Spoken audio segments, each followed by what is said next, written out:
말씀은 신약성경 사도행전 19장 말씀입니다. 신약성경 사도행전 19장, 신약성경 220페이지쯤이 되겠습니다.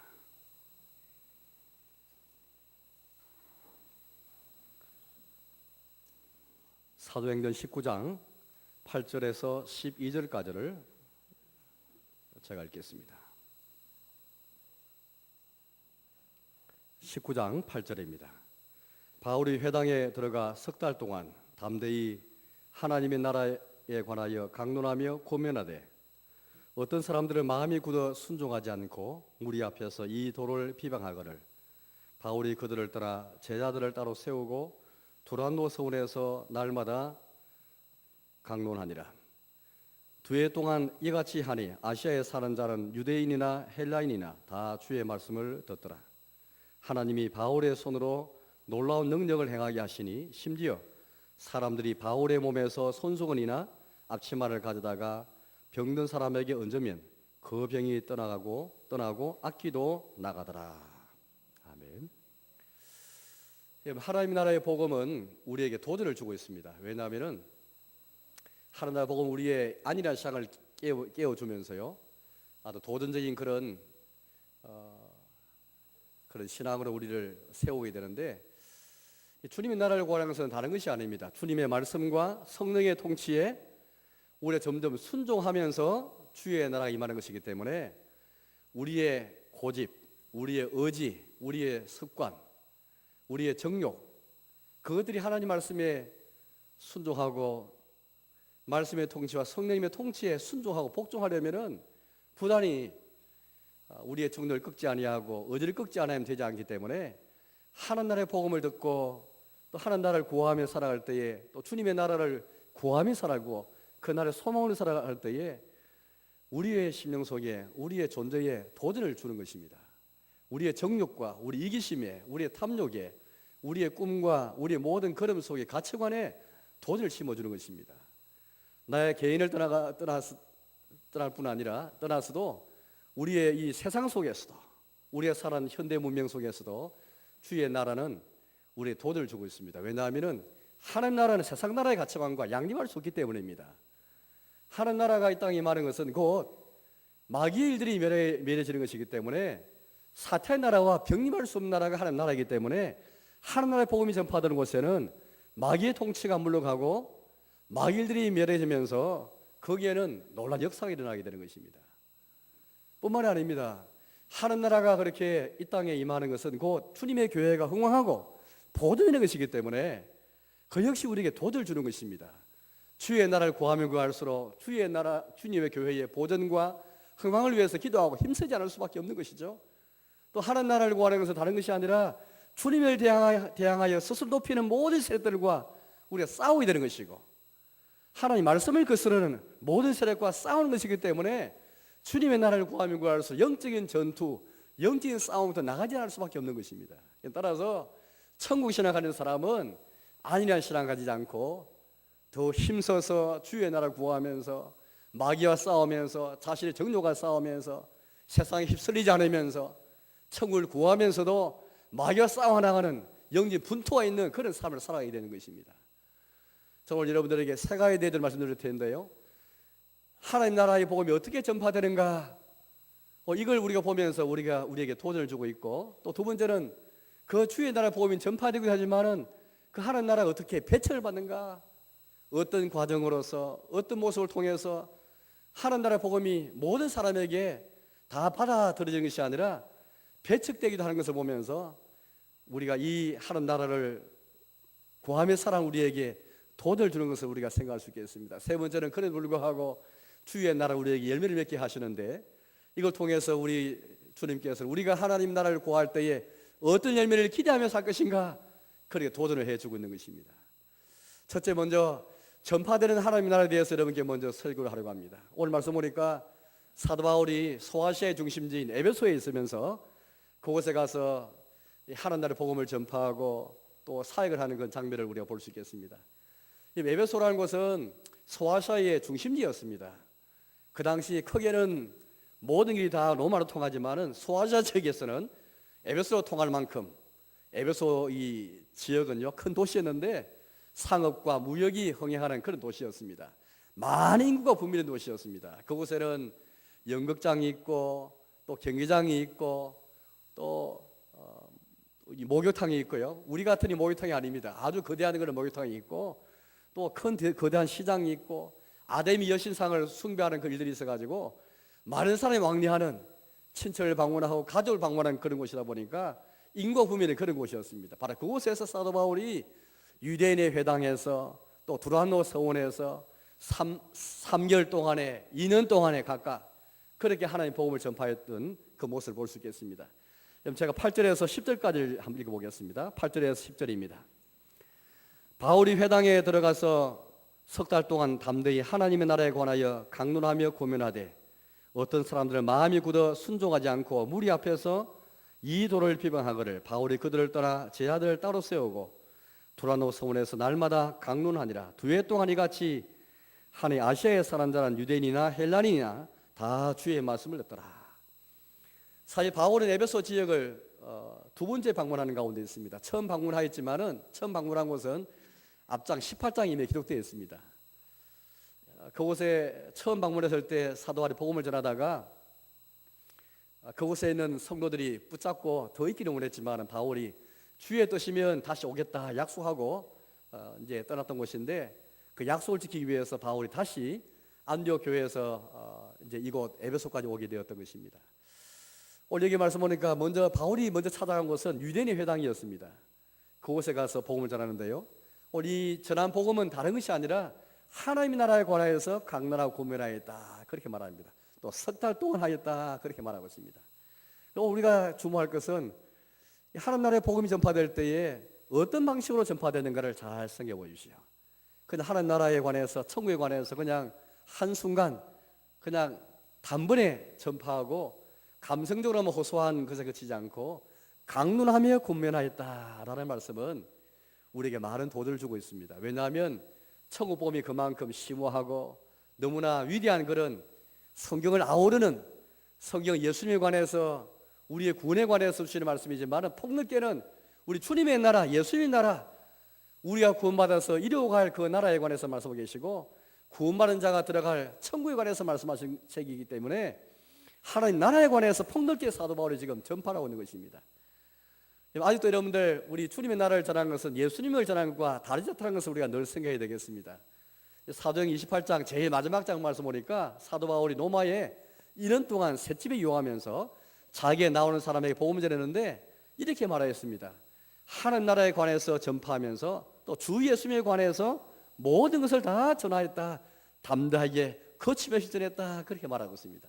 이 말씀만 보면은 주님의 나라를 전하는 것은 곧 예수님을 전하는 것입니다. 왜냐하면은 하나님 나라의 왕과 주님은 예수님이시기 때문입니다. 그래서 천국은 하늘나라 천국이기도 하지만은 하나님이 주권하신 나라이기도 하지만은 예수님께서 왕이 되신 그 나라이고 예수님께서 왕이 되셔서 우리를 통치하시고 주권하신 그 나라이기 때문에 우리 예수님의 십자가를 통해서 죄 사함 받고 성령의 은혜를 받은 사람이 들어가는 그 나라이기 때문에 예수님께서 왕이 되셔야만 그래서 예수님을 주로 시인하고 왕으로 시인하는 예수를 믿음으로 들어간 나라이다 보니까 하는 나라를 전하는 것은 곧 예수님을 전하는 것입니다.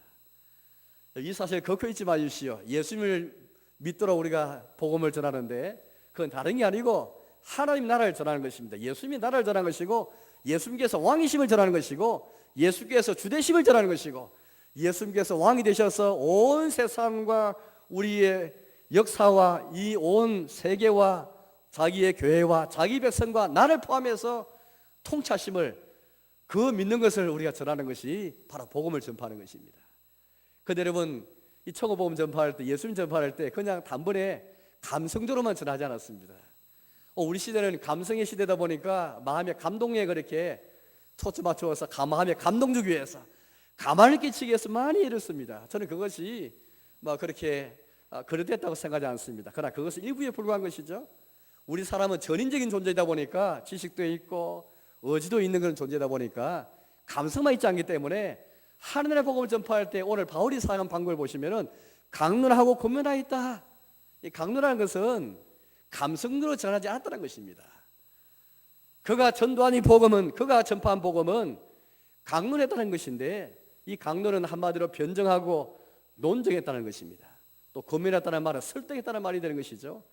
감성으로 전하는 것은 설득하는 것과 다른 것입니다. 감성으로 전하는 것은 감동을 주는 것인데, 그러나 우리의 마음에, 우리의 이성과 우리의 지성에 납득이 가게끔, 우리 의지가 굴복하게끔 설득시키고 논정도 하고 변정하면서 천국 복음을 전했다는 것입니다. 오늘 이것은 우리에게 많은 도전을 주고 교훈을 주는 가운데 있습니다. 사랑하는 성도 여러분, 오늘 우리가 전도할 때에, 또 우리 교회가 전도할 때에, 우리 국내 해외에 있는 교회들을 후원하고 성교사를 후원할 때에 이 점을 꼭 기억하고 그렇게 우리가 기도해야 되겠습니다. 천국 복음을 전하는 것은 단순히 감성으로 호소하는 것이 아니라 피상적인 복음이 아니기 때문에 때로 강론도 되어지기도 하고 권면되기도 하면서 그렇게 전파를 하는 복음이라는 것을 생각해야 되겠습니다. 그래서 강단의 선자들이, 사역자들이 강론하면서 권면하면서 우리 보니까 석 달 동안 했다는 것은 이 복음이 감성적으로 한 것이 아닐 뿐 아니라 아주 깊이 심오하게 그렇게 전파되는 것을 우리에게 설명해 주는 가운데 있습니다. 여러분, 하나님께서는 우리에게 복음을 전파할 때에 세상의 지혜인 이 헬라의 수사학을 배척한 것이지, 논정하고 변정하는 이 강론과 고면의 방법을 무시한 것은 아니었습니다. 하나님께서 싫어하신 것은, 바울이 끌어간 것은 헬라의 세상의 지혜를 가리키는 그런 수사학이었지, 현란한 수사학이었지, 변정하고 또 고면하고 설득시키고 논정한 이것이 아니었다는 것을 생각해야 되겠습니다. 우리의 전도에 이런 변정이 있습니까? 전도할 때, 예수님을 전할 때에 이런 논정과 변정과 설득과 이해시키는 것이 있습니까? 하나님의 교회가 먼저 천국 복음을 무장하지 않으면, 우리 성도가 무장하지 않으면 이 복음을 전파할 수 없는 것입니다. 오늘 아침에 어떤 소식들을 보니까 예배당 오면서 신천지 신도들이 그렇게 어떤 전단 나눠준다고 들었는데, 우리 성도들이처럼 천국 복음으로 무장한다면 강론되어지고 권면되어지고 설득되는 하나님의 복음을 붙잡는다면 현혹된 일도 없고 요동할 일도 없는 것입니다. 그러나 감성적으로만 복음이 전파되어지고 그것으로만 피상적으로 전파된다면 우리는 쉽게 어린아이처럼 간사한 유혹에 빠져서, 그런 교훈의 풍조에 빠져서 이리로 저리로 밀리면서 요동할 수밖에 없는 것이죠. 사도 바울은 3개월 동안에, 석 달 동안 회당에 있으면서 복음을 전파해드렸습니다. 유대인의 그런 비방과 반대가 있었을 때에 제자들 따로 세우고, 이제 바울이 어디로 갔습니까? 세상 밖으로 나가게 된 것이죠. 회당을 떠나서 바울이 거기서 전도를 그친 것이 아니라 더 담대하게 복음을 전파하는 가운데 제자들 따로 세워서 세상 밖으로 가게 되었습니다. 두란노 서원에서 2년 동안 날마다 하는 날의 복음을 또 강론했다, 그렇게 말하고 있습니다. 두란노 서원은 저기 비전센터도 한 방을 차지하고 있으면서 그 이름을 두란노 서원에서 도서관처럼 만들어놨는데요, 본래 두란노 서원은 일반적인 학교가 되겠습니다. 아마도 우리가 추정하건대 두란노라는 그런 사람이 만든 학교일 것 같은데요, 바울이 그 장소를 빌려서 임대해서 지금 복음을 전하게 된 것입니다. 그 당시 에베소는 이 더위가 아주 심한 나라이다 보니까, 지금도 저 열대 지방뿐 아니라 또 더위가 그렇게 심한 나라들을 보면요, 스페인이나 포르투갈이나 이 나라를 보면은 낮잠 자는 시간이 있습니다. 이 에베소 지역도 보니까 오전 11시부터 오후 4시까지 5시간 동안 공식적으로 모든 관공서가 문을 닫고 휴식을 취하고, 너무 열기가 그렇게 심했기 때문에 낮잠을 자기도 하고 쉬는 그런 시간들이었습니다.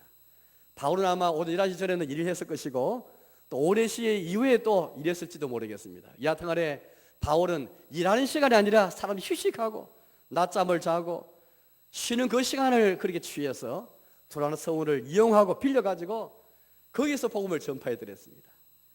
우리는 이 장면을 보면서 디모데후서에서 바울을 통해 주신 말씀을 우리 기억해야 되겠습니다. 때를 얻든지 못 얻든지 하나님 말씀을 전파 힘쓰라라는 말씀이 되겠습니다. 여러분, 헬라 사람들은 때를 굉장히 중시하는 사람들입니다.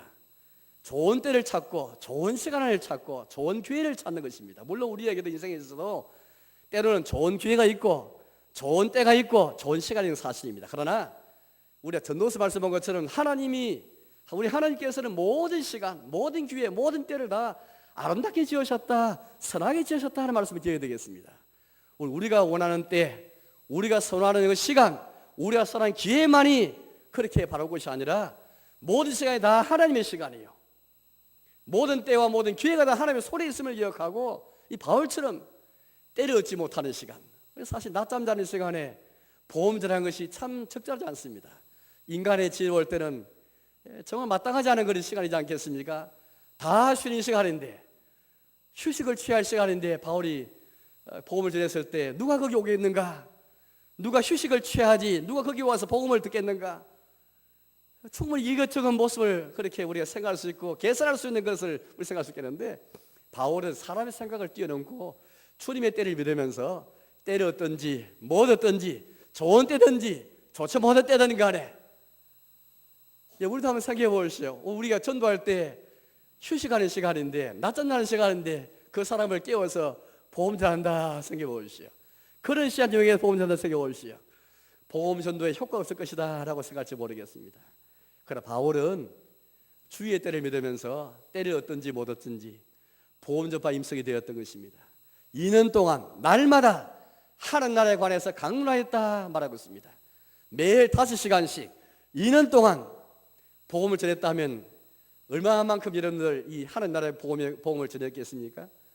이 하는 나라에 관해서 우리가 1시간도 아니고 하루 5시간도 아니고 2년 동안 매일 들었다 생각할 때에 주의 나라 복음이 얼마나 심오하며 얼마나 위대하며 얼마나 폭넓고 얼마나 깊고 깊은 그런 진리의 말씀 아니겠습니까?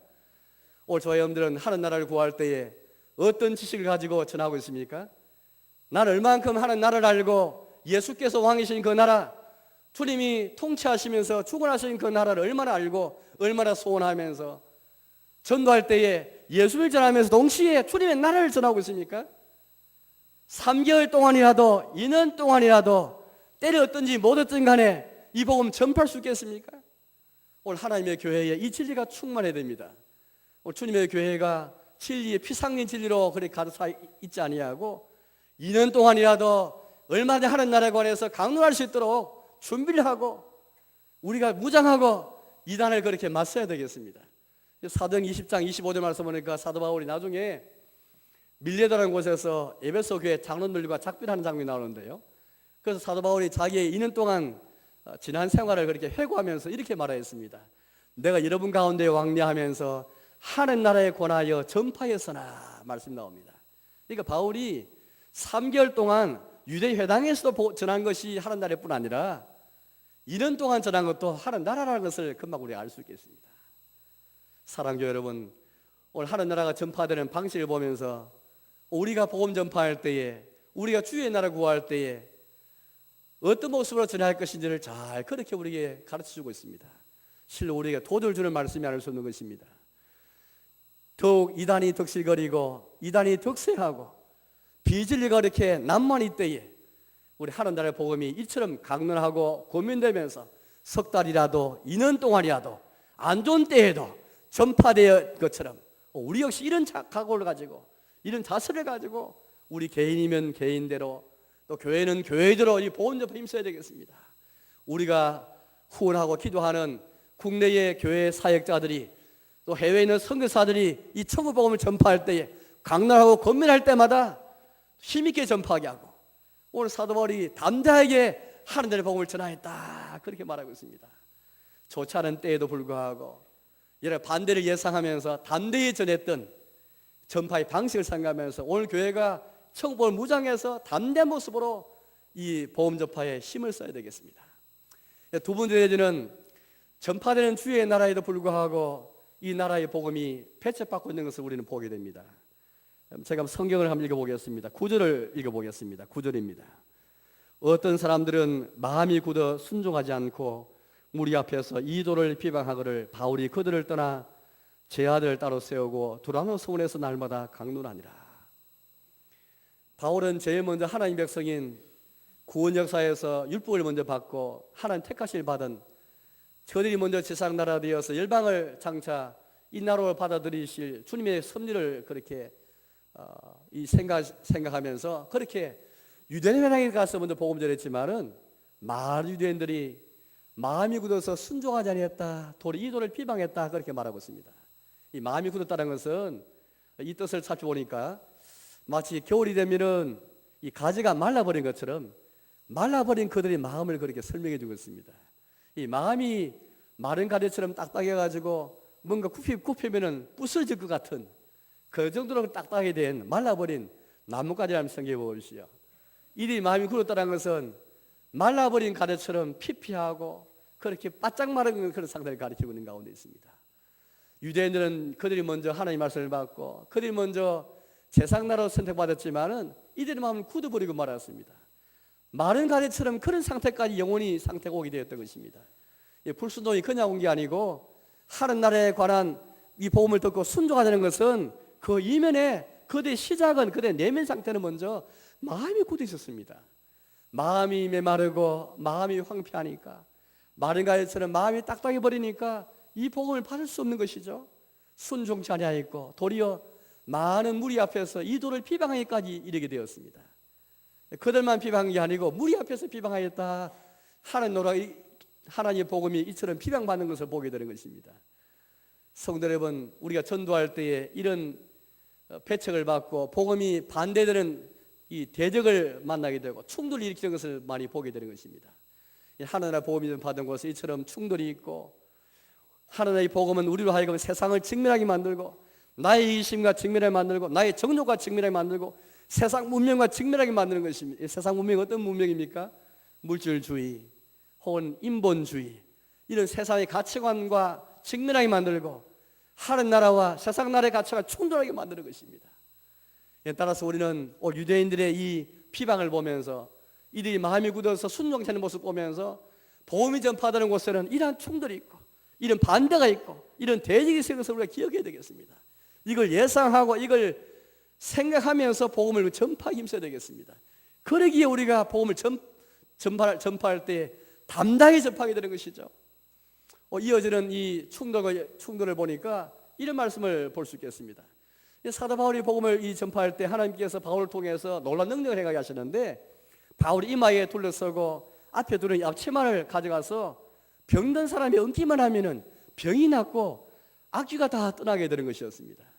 오늘 여기 보니까 병이 낫는 기적에 대해서 우리 말하고 있습니다. 그래서 여러분 우리는 병이 난 기적을 우리는 그렇게 무시하지 않습니다. 왜냐하면은 병이 나는 것은 곧 주님의 나라의 복음이 전파될 때에 하는 나라 어떤 나라인지를 우리가 보여주고 계시고 비록 다 전부하지만 일부지만은 천국 복음이 전파될 때에 그 나라가 어떤 나라인지를 보여주시기 위해서 때로 우리 주님 우리에게 병나는 기적을 일으키기도 하시고 우리 보여주기도 하시지 않습니까? 근데 오늘 장면을 잘 보시면은 그냥 병이 나았다 그렇게 말하지 않고 악귀가 떠나갔다 그렇게 말하고 있습니다. 이 말은 무슨 말일까요? 하늘나라 복음이 전파될 때에 마귀들이 멸하게 되고 이 악귀는 결국 마귀의 세력을 가리키고 있습니다. 단순히 병만 나은 게 아니고 그냥 기적만 있는 게 아니고 마귀들이 멸해졌다 그렇게 말하고 있는 것입니다. 하늘나라는 마귀 나라와 같이 병림할 수 있기 때문에 여전히 사탄은 이 세상 임금이 되기 원하고 비록 쫓겨가고 물러가는 상태에 있지만 여전히 임금으로서 자기의 세력을 넓히기를 원하고 있지 않습니까? 우리가 이미 흑암의 권세에서 건진받아서 그의 사랑의 안나라로 옮김바 되었다 할지라도 여전히 사탄은 우리의 왕이 되기 원하고 우리를 죽어나기 원하지 않습니까?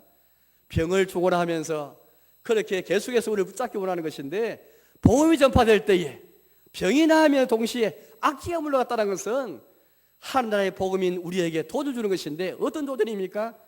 하나님의 복음이 전파될 때에 마귀의 세력과 충돌하는 이 도전을 우리에게 주는 가운데 있습니다. 전도하는 것은 보통 일이 아닙니다. 마귀와 싸우는 것이고 마귀와 도전하게 되는 것이고 마귀가 물러가는 일이기 때문에 악귀가 물러가는 것이기 때문에 단순히 병이 낫는 것에 그치지 않고 병이 나하면서 악귀가 물러가는 여전히 하나님 나라의 복음은 우리에게 마귀와 싸우게 하는 마귀와 직면하게 하는 일이라는 것을 기억해야 되겠습니다. 따라서 우리의 원수 우리의 대적인 마귀를 기억하면서 그렇게 복음을 전파해야만 이 싸움을 이길 수 있지. 오늘 뒤에 있는 말씀 보니까 이제 바울이 기적을 베푸니까요 병이 나하면서 악귀가 떠나가니까 이리저리 돌아다니면서 마술을 향하는 유대인이 있었습니다. 이 사람들이 이제 바울이 전파하는 예수님을 통해서 악귀가 물러가니까 이들도 시험 삼아 악귀들에게 명령할 때에 예수님의 이름을 언급하고 이용하였던 것입니다. 이것을 보았던 한 유대의 제사장이 있었는데 이름은 스게와였습니다. 일곱 아들이 있었는데 일곱 아들이 시험 삼아 악기에게 예수 이름으로 마치 마술 행하듯이, 바울이 지금 여러분들 마술 행하지 아니지 않습니까? 우리가 보기 너무 신기하지만은 이마에 둘렀던 땀 닦기 위해서 머리에 둘렀던 수건을 사용하고, 앞치마를 둘러서 일할 때 그렇게 사용했던 앞치마를 가져다가 병명사에 얹으면 병이 낫고 악기가 떠나가는 것을 보면서 일전의 사람들은 바울이 마술 행하는구나 라고 생각할지 모르겠습니다. 그래서 바울을 흉내내 가지고 예수님만 그렇게 언급하고 예수님만 명령하면은 악기가 다 물러갈 줄 생각하고 시험 삼아 그렇게 했던 것입니다. 그리고 성경에 보니까 어떤 일이 벌어졌습니까? 악기가 도리어 서가 일곱 아들을 그렇게 점령하고 이겨버리면서 내가 바울도 알고 예수도 아는데 너 누구냐 하면서 이렇게 악기가 그들 점령하고 이기게 되었던 것입니다. 오늘 이 말씀 우리에게 오늘 바울을 통해서 나타난 기적이라는 것은 마술이 아니고 예수님 이름으로 병이 낫고 악기가 떠난 것은 단순히 기적만 아니고 마술만 아니고 마귀와 싸우는 것이고 하나님나라를 대장한 사탄의 나라가 멸망당하는 것임을 우리에게 잘 보여주고 있는 것입니다.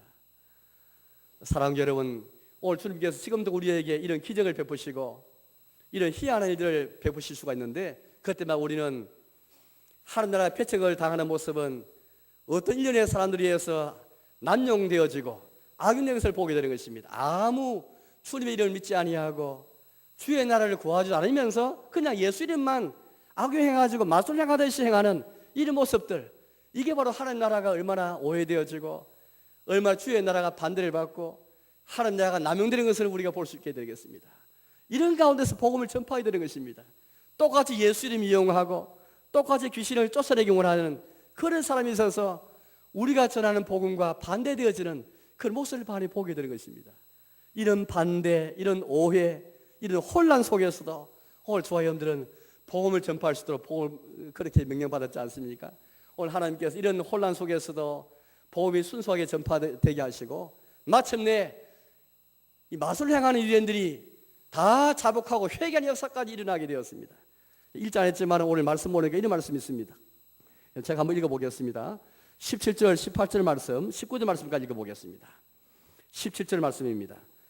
예배소에 사는 유대인과 헬라인들이 다 이 일을 알고 두려워하며 주 예수 이름을 높이고 믿은 사람들이 많이 와서 자복하여 행한 일을 알리며 또 마술을 행하던 많은 사람이 그 책을 모아 가지고 와서 모든 사람 앞에서 불사르니 그 책값을 계산한 적 은 5만이나 되더라. 바울이 행한 것은 그냥 기적이만이 아니었고 마술이 아니었습니다. 하는 나라의 복음을 전파할 때 마귀일들이 멸하게 되는 것이기 때문에 마침내 마술 행하는 그런 자들이 다 자복하고 와서 그들이 사용했던 의지했던 책을 다 가지고 와서 불태우는데 은 5만이 되었다. 제가 환산해 보는 게 한 3만 6천 달러가 되는 값어치가 되는 책을 다 불태우게 되었던 것입니다. 이와 같이 하나님의 복음이 패책을 받고 반대를 받지만은 힘있게 그렇게 계속해서 나아가게 되는 것을 보게 되는 것이죠. 오늘 뒤에 이전의 말씀 보니까 역시 또 하나 주의 나라 복음이 전파될 때 어떤 그런 반대와 패책이 있는지를 우리가 잘 보여주고 있습니다. 이 바울이 에베소에서 복음을 전파할 때 적지 않은 소동이 일어나게 되는데요, 적지 않은 소동과 폭동과 일어나게 된 것을 우리가 볼 수 있겠습니다. 23절 말씀 읽어보겠습니다. 23절입니다. 23절 제가 읽어보겠습니다. 그때쯤 되어 이 도로 말미암아 적지 않은 소동이 있었으니, 좀 시간이 지난 다음에 바울이 2년 동안 이곳에 있으면서 이 하나님 나라의 복음을 전파할 때에 이 에베소 큰 도시에서 인구가 분명히 도시에서 적지 않은 소동이 있었다. 결코 작지 않은 소동이니까 에베소에 사는 모든 사람이 다 알 만큼 큰 일이 벌어지게 된 것입니다. 우리 아시는 것처럼 이 에베소는 아포리티라는 그런 여신을 숭배하는 신전이 있는 곳입니다. 많은 사람들이 여신을 그렇게 숭배하는 가운데 그걸 은으로 제작하고 만드는 은장색이라는 직업이 있는 사람이 있었는데, 이 은장색을 집어간 사람들은 아랍의 신상 때문에 먹고 사는 사람들이었습니다. 뒤에 이거 보니까 이 업 때문에 우리가 돈벌이를 하게 되었고 풍자생활하게 됐는데, 그러나 바울이 나타나가지고 하나님의 복음을 전파하면서 사람이 만든 신은 사람이 만든 것은 신이 아니다 이렇게 전하니까, 이제 데메드리오라는 사람이 이 소동을 이끈 사람인데, 우리 이 사람 때문에 우리 여금이 천하해질 위험에 빠졌다. 그렇게 지금 선동하면서 온청 사람을 그렇게 이용해가지고 적잖은 소동시키는 그런 경우를 보게 되는 것입니다. 하나님의 복음을 접할 때는 이 위험한 일들이 생기게 되는 것입니다. 때로는 적잖은 소동도 일어나게 되는 것이고 폭동도 일어나게 되면서 위험에 빠지는, 결국은 하나님 나라의 복음은 무엇과 직면하게 만듭니까? 사람들의 이기심, 사람의 탐욕, 겨우 데메드리오 같은 은장색들이 자기의 직업이, 자기 영업이 위험에 빠지게 되니까 그 이기주의 때문에, 이기심 때문에 하나님 나라의 복음 앞에, 이 천국 복음은 다른 복음이 아니고 다른 나라의 복음이 아니고 의의 나라, 절제의 나라, 성령 안에 주어지는 의의 나라, 평강의 나라, 희락의 나라인데 이 나라를 원치 않는 것이죠. 무엇 때문입니까? 아무리 좋은 나라 할지라도 지금 나의 영음이 초라해지니까, 우리의 장사가 잘 안 되니까 이 복음을 받지 않는 것입니다. 하나님 나라의 복음, 나의 이기심, 세상 문명이 가진 이기심, 세상 문명의 물질주의와 충돌하게 만들고 직면하게 만들고 대결하게 만드는 것이죠. 우리 이 세상에 살아가면서 우리는 세상 속에 빠질 수가 없는 것은, 세상 가치관을 경계할 수밖에 없는 것은 하나님 나라의 복음은 세상 가치관과 우리의 문명과 문화의 가치관과 양립할 수 없기 때문인 것입니다. 세상 문명은 한마디로 물질주의이고 인본주의이고 개인주의인데, 주의 나라는 이 모든 가치관과 대결하게 만들고 충돌을 일으키는 것이기 때문에 오늘 이 적지 않은 소동은 다른 것이 아니었습니다. 하나님 나라가 주는 그 도전, 우리와 하여금 세상과 직면하게 만들고 우리의 정욕과 직면하게 만들고 세상 문명과 직면하게 만들면서 우리의 탐심과 직면하게 만드는 것이기 때문입니다. 사랑하는 여러분, 우리가 전도할 때에 단순히 이 하나님 나라의 복음을 전파하는 것은 그냥 조용하게 이르는 것이 아닙니다. 소동도 일으킬 수도 있고 많은 사람이 오해도 불러일으키기도 하고 폭동도 일으키기도 하고, 이 적지 않은 소동은 결국에는 영역장으로 그렇게 많은 사람이 몰려들면서 바울은 붙잡지 못하고 바울과 함께 다니는 사람들 붙잡아서 위험과 공격에 빠뜨리기도 하였습니다. 물론 결국에는 서기 다니는 사람이 나와가지고 이 소동을 나중에 다 해결하게 되지만은 하마터면 그 위험에 빠질 뻔했던 그 일이 발생하고 말았습니다. 이와 같이 하는 나라의 복음이 전파될 때에 배척이 있고 반대가 있고 오해가 있고 남용되는 일들이 있고, 이를 생각하면서 우리가 복음 전파한다면 담대해야 되지 않겠습니까? 우리가 오늘 오후 시간에 나중에 우리 함께 노방전도 나갈 때인데 예수님 전할 때에 천국 복음 전할 때 이 반대물을 쏘고 나가야 되겠습니다. 성령께서 우리의 마음을 담대하게 해주시고 우리 입술을 주관해 주셔서 비록 반대의 말이 있지만은 또 비방하는 말이 있다 할지라도 그래서 굴하지 않고 힘있게 성 충만해서 그렇게 나아가야 되겠습니다. 오늘 바울처럼 3개월 동안 2년 동안 그곳에 있으면서 복음을 담대히 전한 것처럼 우리 역시 성령 충만해서 우리 교회가, 오늘 회중이, 우리 개인이 담대하게 이렇게 이 복음을 전파하는 가운데 주의 나라를 소망하는 그런 모습이 되어야 할 줄 믿습니다. 세 번째는 하나님 나라의 복음이 전파될 때 비록 패착이 있고 반대가 있지만 결국에는 열매를 맺게 하신 것을 우리가 보게 됩니다. 비록 바울이 유대인 회당에서 복음을 전했지만은 반대했었지만은 제자들을 얻게 되었지 않습니까? 우리 아까 말씀 보니까 그런 말씀이 있었습니다. 제자들을 따로 세웠다, 그렇게 우리가 말씀하였는데 9절 말씀 보니까 이렇게 말씀하였습니다. 어떤 사람은 들은 마음이 굳어 순종하지 않고 무리 앞에서 이도를 비방하거늘 바울이 그들을 떠나 제자들을 따로 세우고 두란노 손에서 날마다 강론하니라. 하나님께서는 주의 나라 복음이 비록 배척을 받긴 했지만은 제자들 따로 세우는 은혜를 허락하시고 열매를 허락하시게 된 것입니다. 그 가운데서 많은 자리 대적하고 비방하였지만 그 가운데서 주님이 제자를 얻게 해주신 것이죠. 또 유대 회당을 떠났지만은 두란노 손에하는 세상 한복판에서 복음을 전하는 계기를 주신 것입니다. 회당에서 그치지 않고 더 넓은 장소로 더 많은 사람을 만난 곳으로 그렇게 인도하셔가지고 두란노 손에서 날마다 주의 나라 복음을 강론하게 만든 것이죠. 뿐만 아닙니다. 아까 말씀한 것처럼 악기들이 물러가고 병이 나을 뿐 아니라 악기가 물러간 역사를 이루게 해주시고 마귀들이 미래 정신을 보게 해주시고 마술 향하는 사람들이 나중에 하는 역사를 보면서 다 나와 자복하는 역사들, 자복하고 회개하는 일들을 보게 되는 것입니다. 뿐만 아니라 바울이 나중에 영역장에서 나타난 적지 않은 소동이 있었지만은 그러나 이곳에서도 바울은 자기 생사를 함께하는 아리스다고라 같은 사람, 여러 동자를 하나님 붙여주신 것도 보게 되지 않습니까?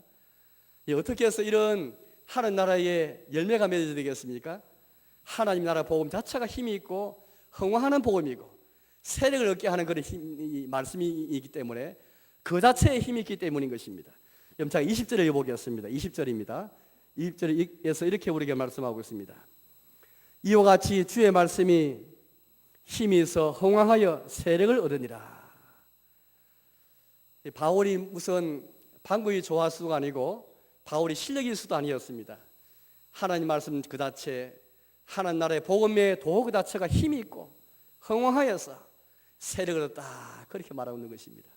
반대가 있고 패착이 있었지만, 오해가 있고 비방이 있었지만 하나님 말씀이 전파되는 그곳에 힘을 얻게 해주시고 흥왕된 역사가 있게 해주시고 세력을 다 얻게 해주신 것입니다. 사랑하는 여러분, 우리에게 한번 적용해 보십시오. 우리에게서 나의 인생에서 힘을 얻고 나의 인생에서 흥왕되어지고 나의 인생에서 세력을 얻는 것은 무엇입니까?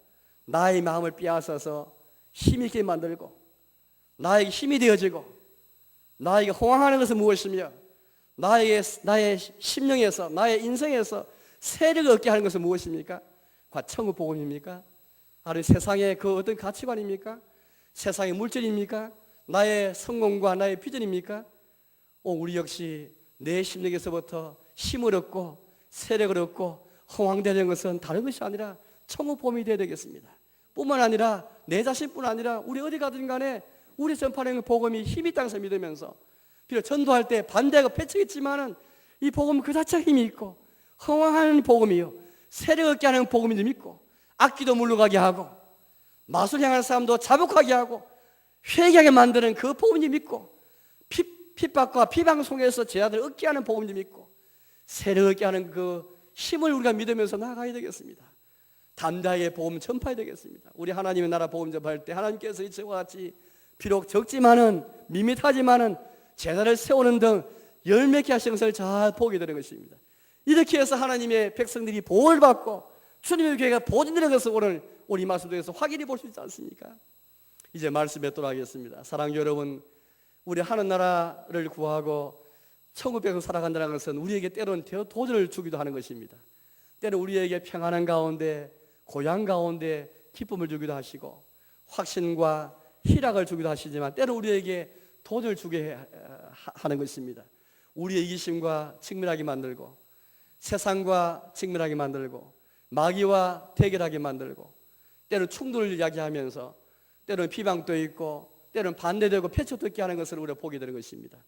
그럼에도 불구하고 하는 나라는 전파되면서 강론되기도 하고 권면되면서 우리 힘을 다해서 담대히 복음이 전파될 것을 우리에게 말씀합니다. 나아가서 그렇게 전파되는 복음 속에 하나님은 복 주셔서 이 축복의 역사에 이셔서 열매를 맺게 하시는 것을 볼 수 있습니다. 제자가 생겨나게 하시고 회개 역사가 일어나게 하시고 자복 역사가 일어나게 하시고 악기가 물러가는 등 마귀들이 미래지는 것을 보게 되는 것입니다. 주님께 대항해 서서 세력을 높이는 자들이 다 회개하는 역사가 일어나게 되는 것입니다. 하나님의 교회가 보존된 것을 보게 되는 것입니다. 아무쪼록 천국을 구하면서 하는 나라의 복음이 주는 도전을 생각하면서 우리가 더 담대하게 천국 복음을 전파하고 배척에도 불구하고 천국 열매를 기대하고 고대하면서 더 힘써서 그의 나라를 구하고 그의 일을 구하면서 예수를 구하는 그렇게 살아가는 저와 여러분 되시기를 주님의 이름으로 축복합니다. 함께 찬송하겠습니다.